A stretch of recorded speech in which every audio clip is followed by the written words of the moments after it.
قرآن کریم میں اور اسلام کی مجموعی تعلیمات کے اندر یہ جو اصطلاحات استعمال ہوتی ہیں، یہ اصطلاحات ہمارے ذہنوں میں ہیں، ہم بچپن سے سن رہے ہوتے ہیں، لیکن بہت کم ایسا ہوتا ہے کہ ان اصطلاحات کے اوپر ہم نے عملی زندگی کے لیے کوئی زیادہ غور و فکر انجام دیا ہو۔ یعنی بچپن سے ظاہر ہم سن رہے ہیں کہ اللہ اکبر ایک نعرہ بھی ہے، ذکر بھی ہے، الحمدللہ ذکر ہے، سبحان اللہ ذکر ہے، لیکن اگر کوئی ہم سے پوچھے کہ الحمدللہ کہنے کے علاوہ اس کا عمل سے کیا تعلق ہے، یعنی مثلا الحمدللہ کا مطلب ہے شکر اللہ کے لیے، تو شکر اللہ کے لیے ہے زبان سے ہے یا عمل سے ہے؟ ظاہر ہے کہ صرف زبان سے کہنا کافی نہیں ہونا چاہیے، کچھ اعمال ہوتے ہیں، کچھ اذکار ہوتے ہیں جن کا زبان سے کہنا بھی کافی ہوتا ہے، اس کے اوپر کچھ اس کے اثرات مرتب ہوتے ہیں۔ مثلا اگر کوئی زبان سے ہی کہہ دے لا الہ الا اللہ، یہ بھی کافی ہے، اس کو مسلمان مان لیا جائے گا، اس کو مسلمانوں کے قبرستان میں دفن کر لیا جائے گا، مسلم کمیونٹی کا حصہ بن جائے گا۔ لیکن توحید صرف زبان سے کہنا ہو، ظاہر ایک علیحدہ مسئلہ ہے، یہ کچھ اور ہے۔ صرف توحید صرف زبان سے کہنا نہیں ہے، اس کی بہت اچھی نشانی ایک اور مطلب کے اندر ہے جس کو ہم شب اول قبر کے سوال تعبیر کرتے ہیں۔ میں اس سلسلے میں چند جملات عرض کروں گا، درود بھیجے گا محمد و آل محمد پر، صلی علی محمد و آل محمد وعجل فرجہ۔ جو اصلی بات ہے اس وقت وہ یہ ہے کہ بھئی یہ جو زبان سے کہنا ہے اور عمل میں آنا ہے، اس کا کنیکشن کیا ہے؟ تو اگر مثال کے طور پر ہم سے کوئی یہ پوچھے بھئی شب اول قبر سوال ہوں گے، تو میرا خیال ہے کہ شاید ہی کوئی مسلمان فرقہ ایسا ہو جو یہ کہے کہ نہیں ہوں گے۔ سب کا کہنا ہے کہ ہوں گے، اسی کے لیے شب اول قبر کے کچھ اعمال بھی رکھے جاتے ہیں۔ تو مثال کے طور پر میں اور آپ نماز شب اول قبر، جس کو نماز وحشت بھی تعبیر کرتے ہیں بعض لوگ، وہ پڑھا کرتے ہیں کہ بھئی شب اول قبر جو ہے وہ بعض روایات کے مطابق مرحوم کے لیے بہت بھاری ہوتی ہے، حتیٰ مستحب ہے کہ اگر کوئی فوت ہو جائے تو شب اول قبر اس کے مرحومین لواحقین قبر کے اوپر تلاوت کریں، ساری رات تلاوت کریں، تاکہ اسے وہ پریشانی نہ احساس ہو جو اس شب کے اندر خاص طور پر ہوتی ہے۔ البتہ یہ سب کو معلوم ہے کہ قبر وہ گڈھا نہیں ہے جس کے اندر ہم مردے کو دفناتے ہیں، قبر ایک اور سمبولک ٹرم ہے، اور ایک اور سمبولک ٹرم ہے، اور اس کا مطلب کچھ اور بھی ہو سکتا ہے۔ قبر در اصل میں ایسا نہ ہو کہ گزر جاؤں اور پھر کچھ نہ بتا سکوں، قبر اصل میں برزخ کے لیے ٹرم ہے۔ برزخ پوری ایک دنیا ہے، جیسے آپ کی یہ دنیاوی زندگی ہے، اسی طرح برزخ کی پوری ایک زندگی ہے، اس کے لیے سمبولک ٹرم قبر استعمال ہوتی ہے۔ بہرحال شب اول قبر بہت اہم ہے، بہت اہم ہے۔ اس میں ایک سوال ہوتا ہے، اور اس کے اوپر میں نے عرض کیا تقریباً امت اسلامی کا اتفاق ہے کہ ہاں سوال ہوتا ہے۔ اچھا، اب سوال یہ ہے کہ جو سوال ہوتا ہے وہ پتہ ہے کہ کیا ہوتا ہے؟ ہاں، تقریباً سب کو پتہ ہے، کچھ کو شاید نہ پتہ ہو، لیکن مثال کے طور پر جو بھی تھوڑا بہت سنا ہوا ہے اس کو پتہ ہوتا ہے کہ بھئی سوال ہوتا ہے کہ تمہارا رب کون ہے، تمہارا قبلہ کیا ہے، تمہاری کتاب کیا ہے، تمہارا نبی کون ہے، تمہارا امام کون ہے، یہ سوال ہوتے ہیں۔ تو سوال پتہ ہے سب کو، سب کو پتہ۔ جواب کوئی ہے جس کو جواب نہ پتہ ہو؟ جواب بھی پتہ ہے۔ تو اب میں ایک سوال پوچھ رہا ہوں آپ سے، وہ یہ کہ جو شب اول قبر سوال ہوتا ہے یہ میموری کا ہوتا ہے کیا؟ تو جب آپ کو سوال بھی پتہ ہے اور جواب بھی پتہ ہے تو فیلئر کا کوئی چانس ہے کیا؟ یہ تو وہ ہے جس کو ہم پاکستان میں کہتے ہیں پیپر آؤٹ ہو گیا۔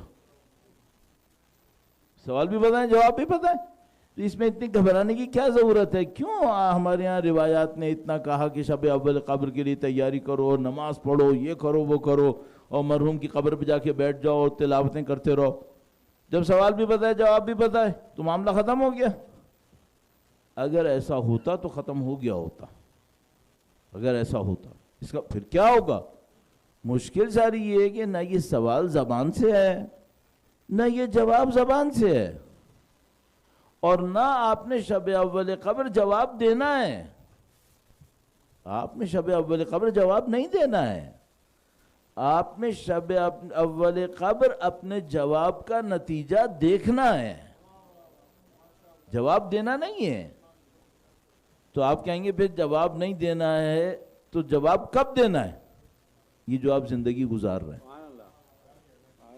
یہ آپ کا جواب ہے جو لکھا جا رہا ہے، اور یہ جو آپ نے جواب دیا ہے اس کا باٹم لائن میں جو سم ہوتا ہے وہ شب اول قدر ریویل کیا جائے گا.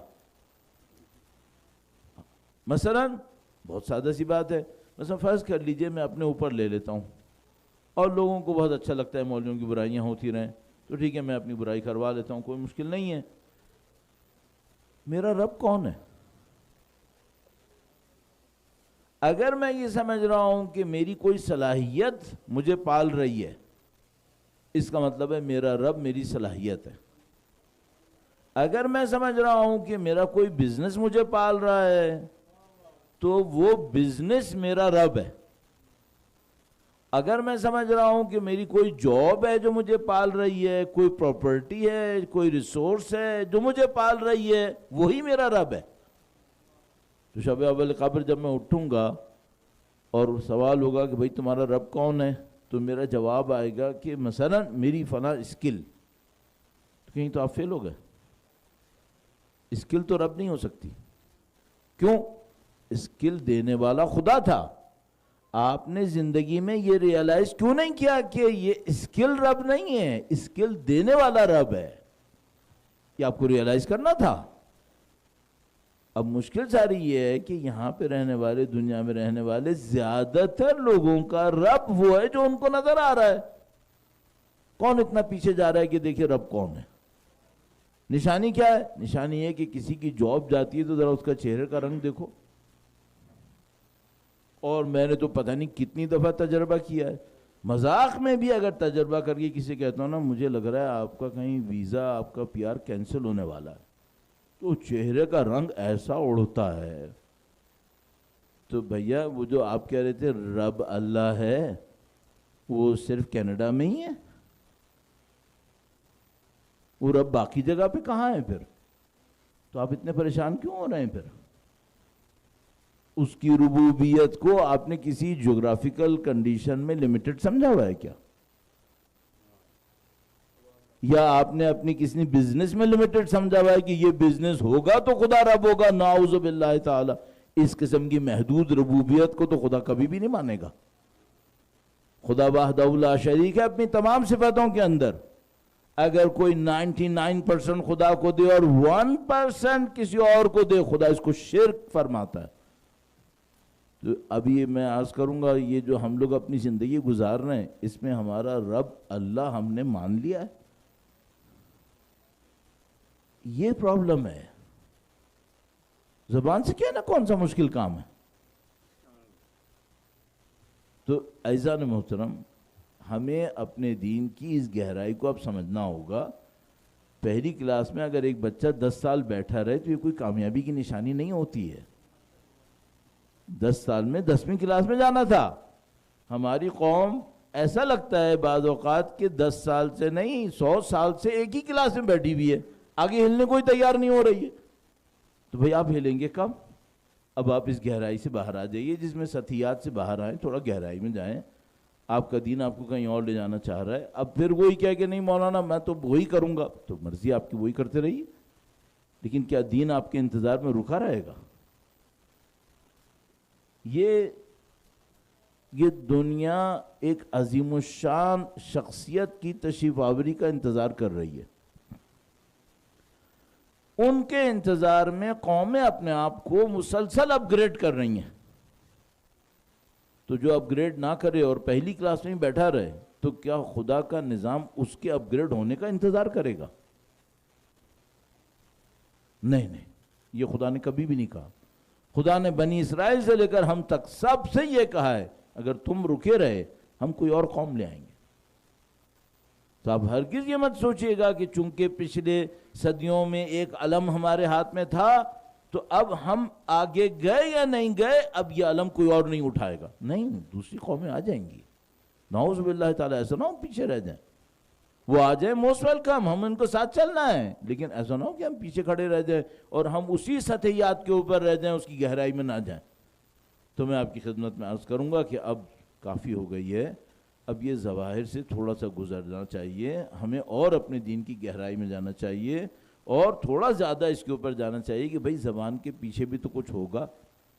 اب یہ جو بہت خوبصورت نعرے ہمارے پاس ہیں، یہی جو سید الشہداء کے نام پہ نعرے ہیں، ہیہات من نزد اللہ، یہ جو ہمارے پاس اہل بیت کے نام پر نعرے ہیں، نعرے حیدری ہے اور درود ہے، ان سب کی ایک حقیقت ہے. لفظ کے پیچھے ان حقائق تک پہنچنے کا وقت کب آئے گا؟ ان لفظ کے ذریعے سے، الفاظ کے ذریعے سے ان حقائق تک پہنچنا ہوگا. ان حقائق تک پہنچنے کی کوشش کی، جیسے میں نے ابھی آپ کی خدمت میں عرض کیا رب کے معاملے میں. اب ایک رب میں نے عرض کر دیا، اب آپ دیکھ لیجئے بھئی کتاب کیا ہوتا ہے؟ کتاب وہ کوڈ آف کنڈکٹ ہوتا ہے جس کو آپ اپنے ڈیسیشنز میں ریفر کر رہے ہوتے ہیں. کتنے لوگ اپنے ڈیسیشنز میں قرآن کو ریفر کر رہے ہوتے ہیں؟ آپ نے زندگی کے کس بنیادی فیصلے کے اندر قرآن کو ریفر کیا؟ نہیں. تو کتاب آپ کی اللہ کی کتاب کیسے ہو گئی بھائی؟ امام کون ہوتا ہے؟ امام وہ ہوتا ہے جس کی بے چون و چرا مانی جاتی ہے. امام صبح کو کب اٹھنے کو کہتے ہیں اور ہم کب اٹھتے ہیں؟ تو آپ اگر تھوڑا سا غور کریں نا تو آپ کو لگے گا ہم الفاظ کے اندر پھنسے ہوئے، ہم حقائق سے کافی دور رہ گئے ابھی. تو اب میں کہہ رہا ہوں یہ ایک زمانے میں شاید یہ بھی کافی ہو، جس زمانے میں ہمارے اجداد، ہمارے تو الحمدللہ جو سادات ہیں ان کے اجداد تو الحمدللہ خدا کی فضیلت سے اجداد طیبہ و طاہرین ہیں، جو مثلا نہیں ہیں جن کے سادات، تو ان کے اجداد مثلا کسی زمانے میں کچھ اور دین پر رہے تھے، وہ آ گئے تو ان کو لانے والوں نے کہا بھئی یہ نام ہی لے رہے ہیں کافی ہے. کب تک کافی ہے؟ ایک نسل، دو نسل، تین نسل، اور جو سادات ہیں اور وہ عمل میں نہیں ہیں ان کو تو خدا ڈبل سوال کرے گا، تو دگنا سوال کرے گا کہ دوسرے تو اگر نہیں تھے، تم مثال کے طور پر مین کور کے اندر نہیں تھے، تم تو نسلاً کور کے اندر تھے، تم نے کیوں نہیں کیا؟ تو یہ سب حقائق ہیں. پروردگار انشاءاللہ ہمیں اپنے دین کے اندر اور زیادہ استحکام اور زیادہ مضبوطی نصیب فرمائے. درود بھیجے گا محمد و آل محمد پر. اللہم صلی علی محمد آل محمد وعجل فرج. اس سلسلے مجالس جو آپ کی خدمت میں ہم حاضر ہیں، ہم نے عرض کیا کہ ہم قرآن کریم سے انسانی کردار کو حاصل کرنا چاہتے ہیں کہ جو غیر معصوم کردار ہے وہ قرآن کریم کے نظر میں کون سا کردار ہوتا ہے جو فضیلت پاتا ہے، کون سا کردار ہوتا ہے جو نعوذ باللہ تعالی اپنی غلطیوں کی وجہ سے کسی مقام کو کھو بیٹھتا ہے یا کسی مقام سے دور رہ جاتا ہے. تو کل اور پرسوں 2 دن ہم نے اس سلسلے میں عرض کیا کہ وہ حضرت موسیٰ علیہ السلام کا جو مشہور و معروف واقعہ تھا اس کے اندر ہمیں 2 بنیادی کردار نظر آئے تھے، اور ایک ہم نے پھر مومن آل یاسین کو بھی اس میں اضافہ کر لیا تھا، اور 3 کردار ہمیں بہت واضح طور پر قرآن کریم سے نظر آ رہے تھے. اب آج میں اسی طریقے سے حضرت موسیٰ علیہ السلام کی زندگی سے ایک اور منظرنامہ لے کر چند کردار آپ کی خدمت میں عرض کروں گا. درود بھیجے گا محمد و آل محمد پر. صلی علی محمد و آل محمد وعجل فرجهم. اللہ اکبر.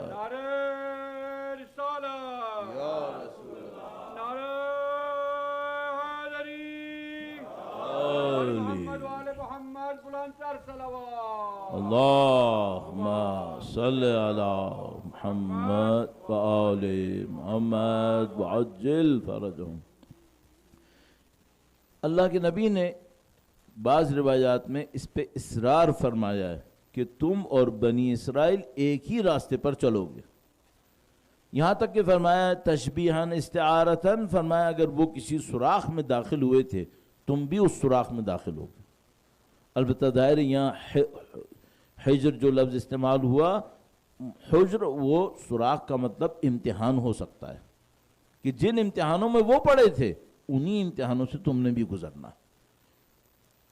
اب یہ جو بنی اسرائیل کے واقعات خدا متعال نے قرآن کریم میں اتنے زیادہ لکھے ہیں اور مختلف کرداروں کو بیان کیا ہے ظاہر ہے کہ یہ اتفاق نہیں ہو سکتا، قرآن کریم میں ایک لفظ ایک حرف بھی اتفاق کے اوپر نہیں ہے، ہر چیز علی الحساب.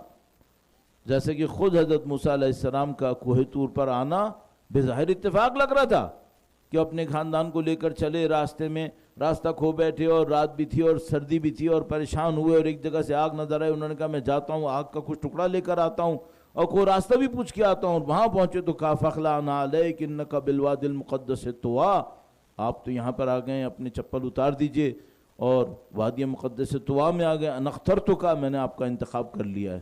اس کے بعد ایک جملہ ارشاد فرمایا اللہ تعالیٰ نے قرآن کریم میں، وَجِئْتَ عَلَىٰ قَدْرٍ يَا مُوسَىٰ، اے موسیٰ آپ حساب کتاب کے تحت اس وقت یہاں پہنچے ہیں، اتفاق سے نہیں آئے آپ کو لگ رہا تھا کہ آپ اتفاق سے آئیں کہ آپ کو راستہ کھو بیٹھے اور یہ ہو گیا اور وہ گیا.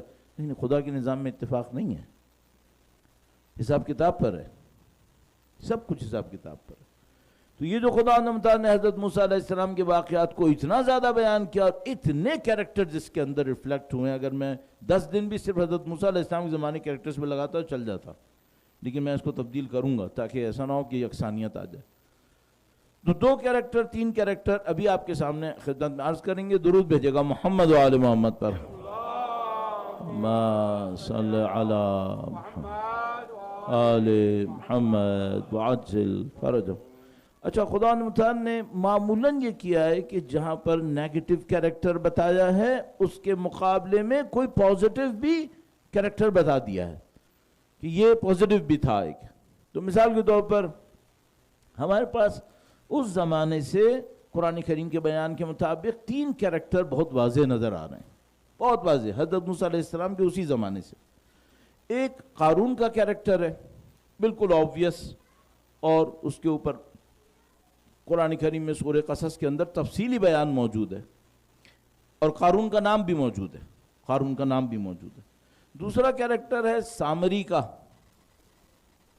تفصیل سے قرآن کریم میں موجود ہے، داستان پوری موجود ہے، قارون کی بھی، انجام بھی موجود ہے. اور سامری کا بھی ایسے ہی ہے، نام بھی موجود ہے، داستان بھی ہے اور انجام بھی ہے. اور اسی طریقے سے ایک تیسرا کیریکٹر ہے جس کا نام نہیں ہے لیکن اس کا کام اور اس کا انجام قرآن کریم کے اندر موجود ہے. اس کا روایت نے اس کا نام بلعم بیان کیا ہے. بلعم کہیں باعور ہے، کہیں باعور، کہیں باعورہ. تو میں بلعم کنفرم ہے، اسی لیے بلعم کے اوپر رکھتا ہوں، بے لام عین اور میم. یہ 3 کیریکٹرز ہیں. اچھا، ان کے مقابلے میں پازیٹیوز بھی ہیں. مثال کے طور پر پہلے تو یہ دیکھ لیجئے ان تینوں میں جو بات کامن ہے وہ کیا ہے. تینوں میں کامن کیا ہے؟ ان کے پاس کوئی صلاحیت ہے اور کوئی ایکسٹرا آرڈنری صلاحیت ہے جو اس زمانے کے لوگوں کے اندر نہیں تھی. کوئی خاص صلاحیت ہے ان تینوں کے اندر جو اس زمانے میں لوگوں کے پاس نہیں تھی، اور ان تینوں نے اپنی صلاحیت کو مس یوز کیا ہے، صلاحیت کو مس یوز کیا.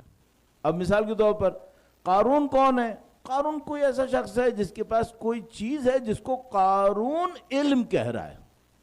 خدا نے اس کو علم نہیں کہا، قارون نے کہا ہے. یعنی جب اس سے قوم نے کہا کہ لا تفرح، تم اتنا مت اکڑو، تم لا تنسا نصیبک فی الدنیا، دنیا سے اپنے نصیب کو نہ بھولو لیکن آخرت کو بھی تو یاد رکھو.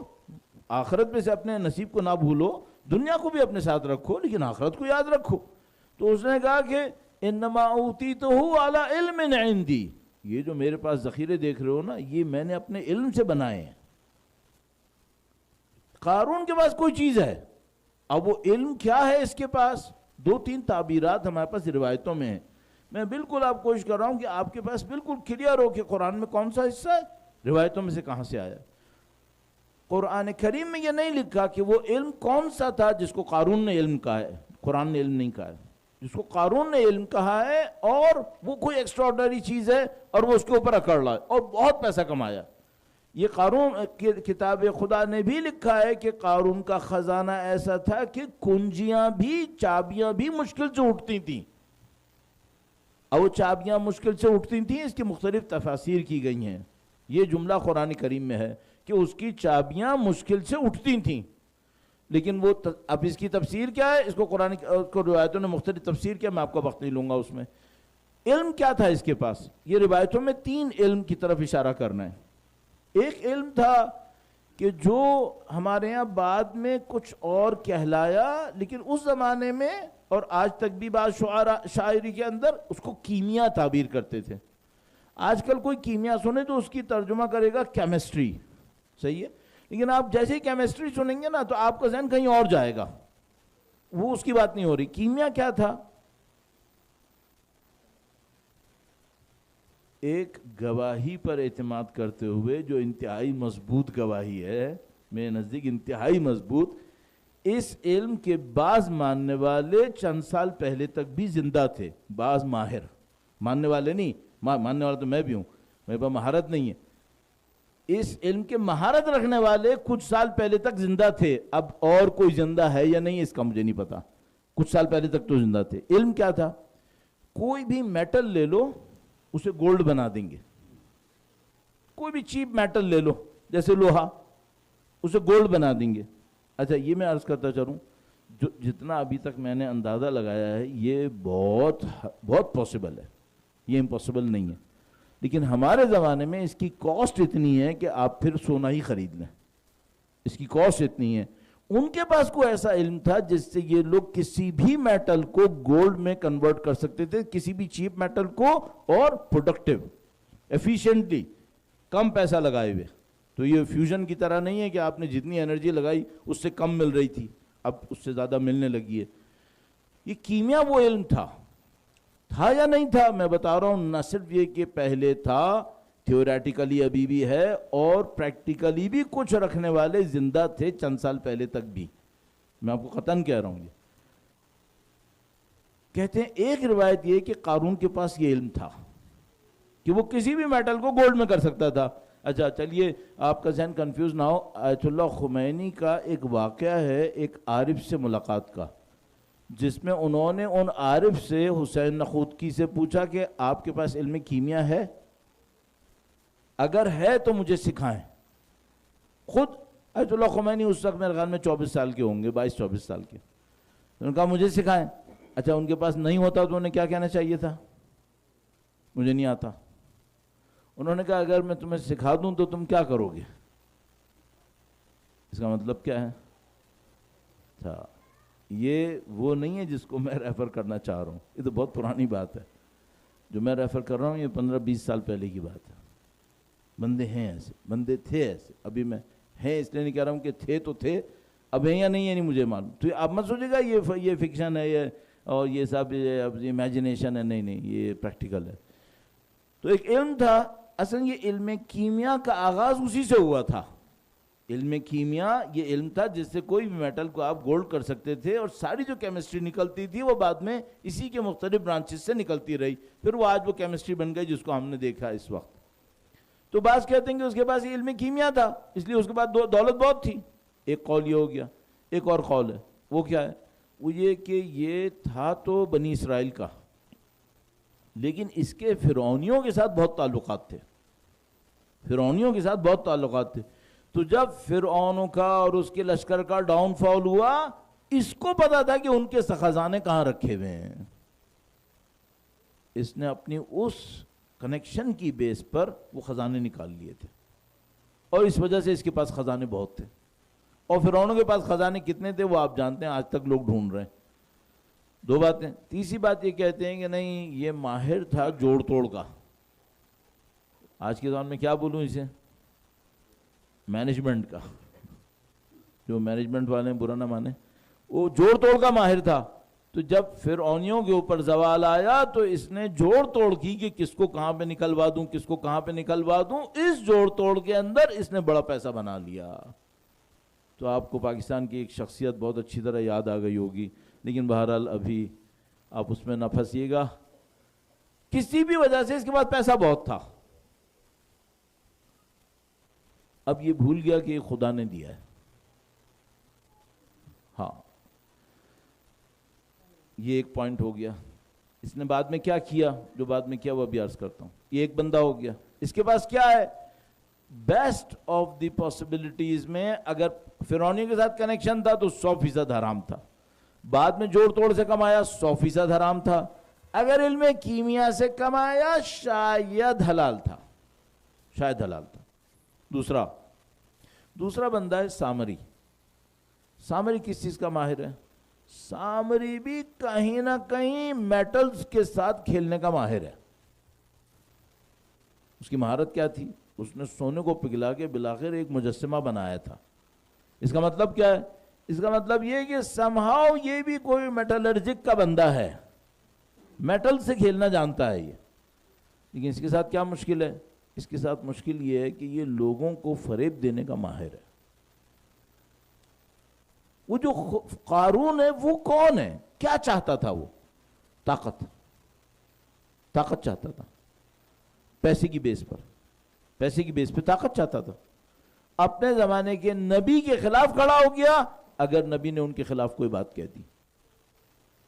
یہ قارون ہے، پیسے کی بیس پہ۔ پیسہ کہاں سے آیا؟ ادھر سے آیا۔ سامری کون ہے؟ سامری بھی ایسا ہی ہے، اس کے پاس بھی ایک مہارت ہے، ایک مہارت تو کم سے کم کنفرم ہے۔ وہ کیا؟ یہ میٹلز کو پگھلانے کا ماہر ہے، شیپ دینے کا ماہر ہے۔ تو اس نے سونے کو پگھلایا اور سونے کو پگھلا کے بچڑے کی ایک شیپ نکال لی۔ آواز کہاں سے ڈالی اس نے؟ یہ کہتا ہے بصر تو بمن لم یبصروا، میں نے وہ چیز دیکھی جو کسی نے نہیں دیکھی تھی۔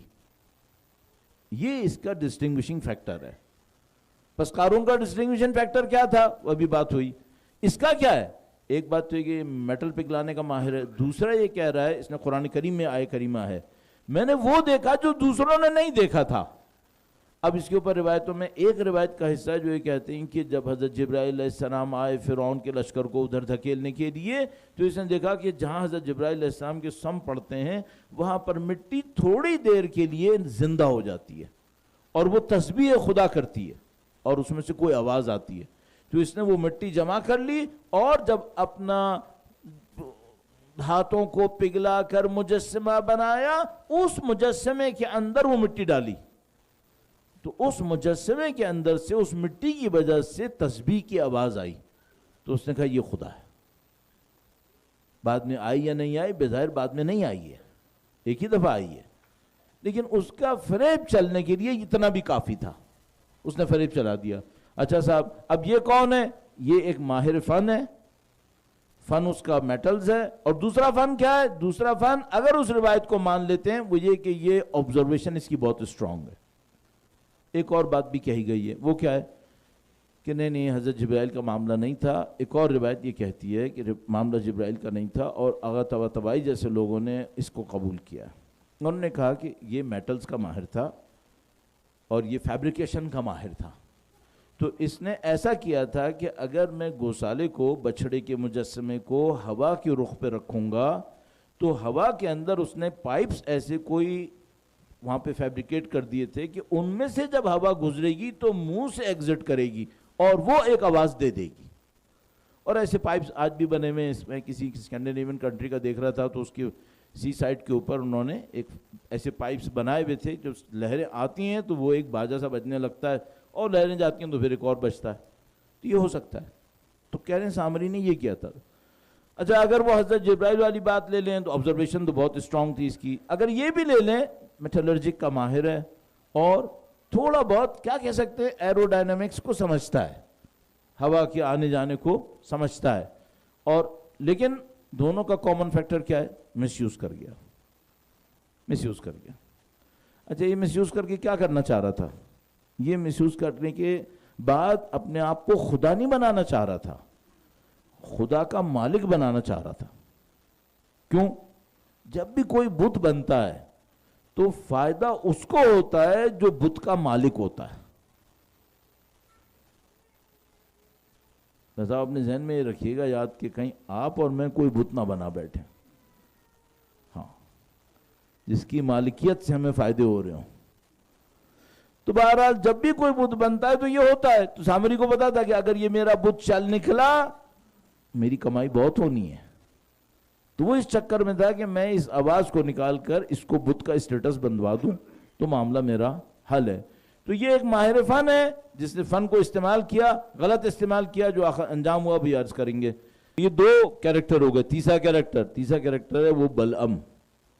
خدا متعال فرماتا ہے ہم نے اس کو اپنی کچھ نشانیاں دیں. آتینا آیاتنا، علم نہیں کہا، ہم نے کچھ نشانیاں دی تھیں اسے. ہم نے اس کو نشانیاں دیں تو ہم یہ چاہتے تھے کہ ہم اس کو پرواز دیں، اونچا کریں. لیکن اس بدبخت نے اخلد الی الارض واتبع ہواہ، یہ زمین پہ چپک گیا اور اس نے اپنی ہوا و ہوس کی پیروی شروع کر دی. اس کو اچھا جس کو خدا کہہ رہے ہم نے اپنی نشانیاں دی تھیں، اب یہ معاملہ میٹلز اور مینجمنٹ کا نہیں ہے، اس کو واقعاً اسپریچویلٹی ملی تھی، اور بعض روایات کے مطابق اس کو اسم اعظم مل گیا تھا. یعنی کیا مطلب؟ یعنی مستجاب الدعا، جو دعا کرے گا پوری ہو جائے گی. کیوں ملا تھا؟ اس نے کچھ ریاضتیں کی تھیں، کچھ عبادتیں کی تھیں. ان عبادتوں ریاضتوں کے نتیجے میں اس کو یہ ایک معنوی مقام مل گیا تھا. کیا معنوی مقام مل گیا تھا؟ دعا کرتا تھا، دعا پوری ہو جاتی تھی. اچھا اب اس کو کرنا کیا تھا؟ اس کو یہ کرنا تھا کہ اپنے اس صلاحیت کو بھلا کر اللہ کی بندگی پہ وقت لگاتا.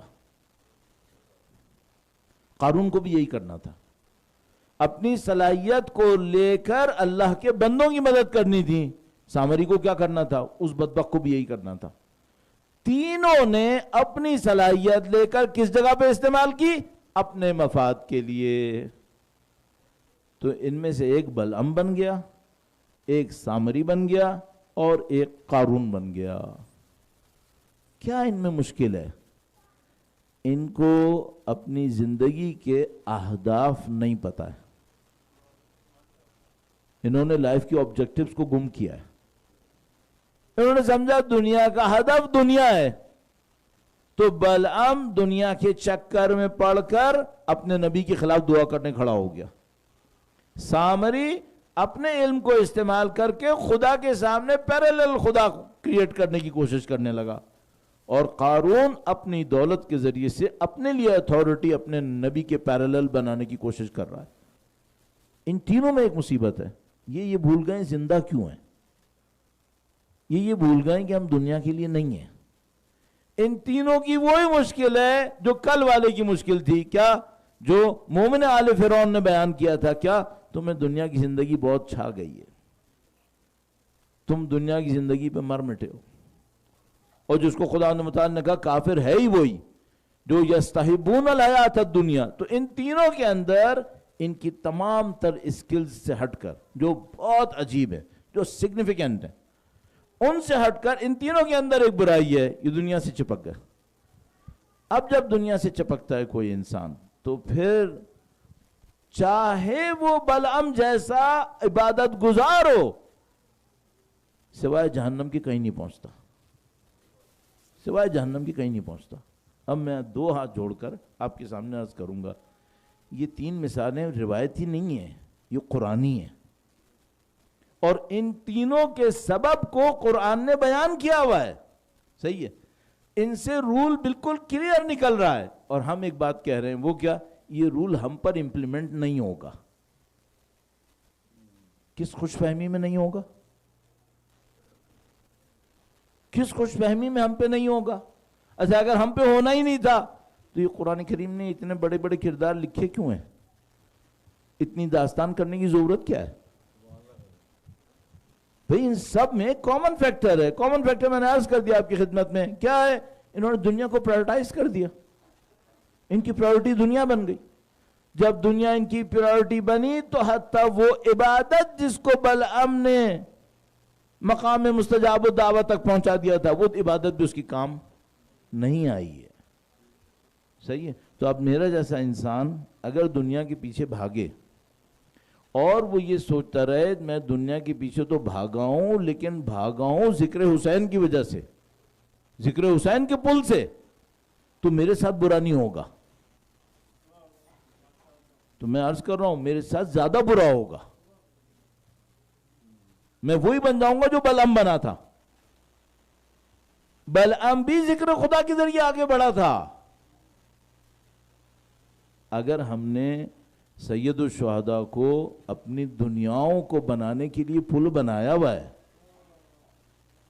اور پھر ہم سوچیں کہ ہمارا انجام اچھا ہوگا، یہ نہیں ہوگا، پھر انجام اچھا نہیں ہوگا۔ تو آپ کہیں گے بھئی سید الشہداء کو دنیا کے بنانے کے لیے پل نہیں، تو پھر کس کے لیے؟ آخرت کے لیے، بندگی کے لیے، جس کے لیے سید الشہداء نے پرچم بلند کیا تھا، اس کے لیے۔ آپ کہیں گے پھر سید الشہداء ہمیں دنیا کیوں دیتے ہیں جب ہم دنیا مانگتے ہیں؟ تو اس کریم خاندان سے آپ اور کیا تصور کر رہے ہیں؟ کوئی مانگنے آئے تو وہ نہ دے؟ ان کی کرامت یہ ہے کہ بھئی جو ہم سے جو مانگے گا ہم دیں گے۔ آپ کیوں پرچم ابو الفضل کو دنیا مانگنے کے لیے کھڑے ہو گئے تھے؟ اس سے بڑے مقصد کے لیے جاتے، یا اگر جانا ہی تھا تو بھائی دونوں کے لیے جاتے نا، دنیا بھی مانگتے اور آخرت بھی مانگتے، اور ان سے کہتے ہیں مولا اگر دونوں میں ٹکراؤ ہو جائے تو دنیا قربان کر دیجیے گا۔ آخرت کے لیے مانگا 2 سیکنڈ اور دنیا کے لیے مانگا گڑ گڑا کے، تو وہ کیا دیں گے پھر؟ جو تم نے مانگا وہی دیں گے۔ جتنا دنیا کے لیے گڑ گڑائے تھے اتنا آخرت کے لیے بھی گڑ گڑا لیتے تو آخرت ملتی۔ تو عزیزان محترم، یہ سارے قرآنی کیریکٹرز ہیں، ان میں کوئی تکلف کی گنجائش ہی نہیں ہے۔ اب میں آپ کو چند آیتیں عرض کر دوں، ورنہ کوئی یہ نہ کہے کہ بھئی قرآن کریم سے تو کچھ آیت نہیں پڑھی، البتہ میں نے اشارے آپ کی خدمت میں عرض کر دیے تھے۔ درود بھیجے گا محمد و آل محمد۔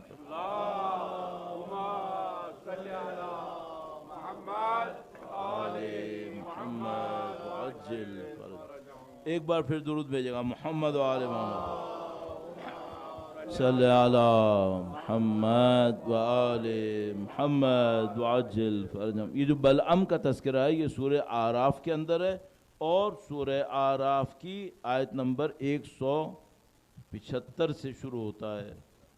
وَاتْلُوا عَلَيْهِمْ نَبَأَ الَّذِي آتَيْنَاهُ آيَاتِنَا، اس کا ذکر کریں اے نبی جس کو ہم نے اپنی آیتوں میں سے دیا تھا۔ خدا خود کہہ رہے ہیں ہم نے دیا تھا اپنی آیتوں میں سے۔ فَانْسَلَخَ مِنْهَا، وہ اس کو چھوڑ کر ایسے ہی نکل آیا جیسے سانپ اپنی کھال چھوڑ کر چلا جاتا ہے۔ ہم نے تو نشانیاں دی تھیں اسے کہ وہ ہمارے نزدیک آئے، وہ ساری نشانیوں کو لے کر بجائے ہمارے نزدیک آتا سانپ کی طرح کھال اتار کے کہیں اور چلا گیا۔ اس کے بعد فرمایا کہ فَانْسَلَخَ مِنْهَا فَأَتْبَعَهُ الشَّيْطَانُ، پھر شیطان نے اس کی پیروی کی۔ واہ، یہ بڑا عظیم انسان تھا کہ شیطان نے اس کی پیروی کی۔ عجیب ہے۔ آپ یہ سوچئے کہ کوئی آدمی مفسر قرآن بن کر بھی محفوظ نہیں ہوگا، اور ہم سمجھ رہے ہیں کہ ہم چھوٹے موٹے ذاکر بن کے محفوظ ہو جائیں گے۔ فَأَتْبَعَهُ الشَّيْطَانُ فَكَانَ مِنَ الْغَاوِينَ، یہ گمراہوں میں سے تھا۔ اور خدا فرما رہا ہے کیا میں تو ایسا نہیں چاہتا تھا، وَلَوْ شِئْنَا، اگر ہم چاہتے، لَرَفَعْنَاهُ بِهَا، تو ہم اس کو بہت بلند کر دیتے ان آیتوں کے ذریعے سے، وَلَكِنَّهُ أَخْلَدَ إِلَى الْأَرْضِ وَاتَّبَعَ هَوَاهُ، لیکن وہ تو زمین سے چپک گیا۔ زمین سے چپک گیا کیا مطلب؟ اپنی پست خواہشات سے چپک گیا۔ زندگی کے ہدف بڑے نہیں بنائے، زندگی کے ہدف چھوٹے چھوٹے بنا لیے۔ اس ملک کا PR مل جائے، وہ گھر بن جائے، وہ اکاؤنٹ بیلنس ہو جائے، وہ میرے بچہ یہ کر لے، میرا بچہ وہ کر لے۔ بندگی کہاں ہے؟ سائیڈ میں ہو گیا تو ہو گیا، ایسے نہیں ہوتا ہے۔ لَكِنَّهُ أَخْلَدَ إِلَى الْأَرْضِ وَاتَّبَعَ هَوَاهُ فَمَثَلُهُ كَمَثَلِ الْكَلْبِ، اس کی مثال اس کتے کی طرح ہے، إِن تَحْمِلْ عَلَيْهِ يَلْهَثْ أَوْ تَتْرُكْهُ يَلْهَثْ، جو اس کے سر پہ ہاتھ پھیرو تب بھی زبان نکالتا رہتا ہے، چھوڑ دو تب بھی زبان نکالتا رہتا ہے۔ کیا مطلب؟ یعنی میں دوں تب بھی لالچی حریص، نہ دوں تب بھی لالچی حریص۔ اس کی دنیا کی لالچی ختم نہیں ہوتی۔ خدا مختار نے فہم۔ اب آپ تصور کیجئے یہ کس کا تذکرہ ہو رہا ہے؟ یہ اس کا تذکرہ ہے جو بہت بڑا عابد ہے، بہت بڑا زاہد ہے، لیکن اس نے زہد کے اندر ظاہری زہد تو اختیار کیا، جو دنیا کو چھوڑنے کا زہد تھا وہ اختیار نہیں کیا۔ ظاہری روزے رکھتا رہا، ظاہری عبادتیں کرتا رہا، لیکن اندر سے جو دنیا کی محبت نکالنی تھی وہ نہیں کیا اس نے۔ اب یہ ایک ہو گیا، یہ سورہ اعراف کے اندر تھا، اور اسی طریقے سے باقی جو عرض کیا میں نے آپ کی خدمت میں قارون کا تھا وہ سورہ قصص کے اندر ہے، اور اسی طریقے سے سامری کا معاملہ بھی سورہ قصص کے اندر ہے۔ وقت اختتام پر ہے، درود بھیجے گا محمد و آل محمد پر۔ صلی علی محمد و آل محمد وعجل فرجهم۔ عزیزان محترم، ان باتوں کا مطلب یہ ہوتا ہے کہ آپ اور میں اس بات کو ریویو کر لیں کہ ہم پہلے والوں کی سنتوں کے حساب سے کس راستے پر چل رہے ہیں۔ ورنہ دیکھیے صرف علم کسی کو فائدہ نہیں دے گا۔ آپ نے صرف جان لیا، جاننا کہاں فائدہ دیتا ہے؟ جاننے کے بعد کچھ کرنا فائدہ دیتا ہے، صرف علم فائدہ نہیں دیتا۔ اب یہاں پہ ایک علم کی اصطلاح چونکہ استعمال ہوئی تھی کہ فرعون نے کہا، قارون نے کہا کہ انما اوتیت علی علم عندی، یہ تو میرا علم تھا جس سے میں نے حاصل کیا، اور وہیں پر خدا نے ایک اور گرو کو صاحب علم کہا ہے۔ تو کل میں انشاءاللہ ان آیات کو پڑھوں گا آپ کی خدمت میں جس میں قارون نے کہا کہ میرے پاس ایک علم ہے، اور خدا نے ایک اور گروپ کو کہا ہے کہ نہیں، صاحب علم یہ ہیں، جس کو تم علم کہہ رہے ہو وہ علم نہیں ہے۔ صحیح، یہ میں کل آپ کی خدمت میں آیات پڑھوں گا انشاءاللہ تعالی۔